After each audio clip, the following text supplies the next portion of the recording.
আমাদের মধ্যে উপস্থিত হয়েছেন আরও একজন অতিথি, এই ওয়ার্ডের কাউন্সিলর শ্রীমতী উজ্জ্বলা ঘোষ হালদার মহোদয়া, তাকে বরণ করে নিচ্ছেন আমাদের সঞ্জীব নিয়োগ ক্লাব সেক্রেটারি সঞ্জীব নিয়োগী মহোদয়।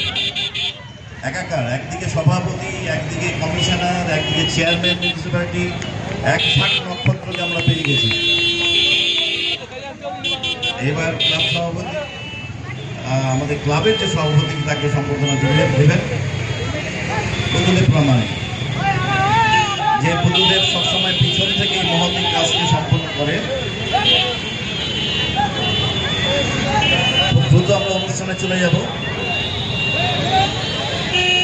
আমাদের ক্লাব সভাপতিকে বরণ করে নেওয়া হচ্ছে। সবাই একটু হাততালি দেবে। Very nice, very nice, very good. Club সেক্রেটারিকে বরণ করে নেবে দেবাশিস চক্রবর্তী। অর্থাৎ সেক্রেটারি একটা বিরাট রোল থাকে। ক্লাব সেক্রেটারি সঞ্জীব নিয়োগী, যিনি এই কাজে নিয়োজিত, সেই নিয়োগে বরণ করে নেওয়া হচ্ছে। অভিনন্দন। অসাধারণ একটা স্বর্ণালী সন্ধ্যা। তাই আমরা বলতে চাই যে বহুজন হিতায় বহুজন সুখায়, আমাদের সনাতন ধর্মের পরম্পরা সকলের সৌভাতৃত্ব, সৌহার্দ্য, সম্প্রীতি। হ্যাঁ,